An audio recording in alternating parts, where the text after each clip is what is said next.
وزیر دفاع خواجہ آصف کہتے ہیں کہ تحریک انصاف کے کچھ لوگ نون لیگ کے ساتھ رابطے میں ہیں۔ پنجاب اور کے پی میں پی ٹی آئی کے کچھ افراد اسمبلیوں کی تحلیل نہیں چاہتے۔ خواجہ آصف نے دنیا نیوز سے گفتگو میں مزید کیا کہا، آپ بھی دیکھیے۔ ان کا فیصلہ سامنے آنے دیں، اس کے بعد ہی کمنٹ کر سکتے ہیں، یا جو بھی اسٹریٹجی جو ہے اس کے بعد ہی بنائی جا سکتی ہے۔ ابھی ان کا حتمی فیصلہ جو ہے میرے 1-2 روز میں کوئی انہوں نے کہا ہوا ہے کہ جمعہ تک آ جائے گا، تو اس کے بعد یہ اس سے پہلے کیا میں پیشن گوئی کر سکتا ہوں، یا وہ اگر کچھ اسٹریٹجی ہماری ہے تو وہ میں میڈیا پہ تو نہیں بتاؤں گا۔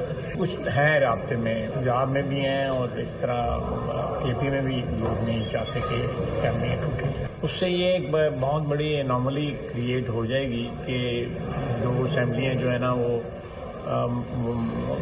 جو مقررہ مدت جو ہوتی ہے کہ ساری اسمبلیوں کے سامنے الیکشن اکٹھے ہوں، ان کے اوپر وہ 2 اسمبلیاں جو ہے نا وہ شامل نہیں ہو سکیں گی for all times to come. ضمنی انتخابات اور چیزیں پھر وہ شیڈول نہیں ڈسٹرب ہوتا، لیکن اگر پوری کی پوری اسمبلی جو ہے ڈیزالو ہوتی ہے تو اس کو نئے انتخاب سے نئی لیز ملتی ہے 5 سال کی، تو وہ اگلے الیکشن میں جو ہے نا وہ باقی اسمبلیوں کے ساتھ ان کے انتخاب نہیں ہو سکیں گے۔ یہ ایک بہت بڑی ایک انوملی کریٹ ہوگی۔ جب کانسٹیٹیوشن میں یہ بات ڈالی گئی تھی تو یہی سوچ سمجھ کے ڈالی گئی تھی کہ اسمبلیوں کے ایک وقت پہ ہوں اور انٹرم گورنمنٹس ہوں۔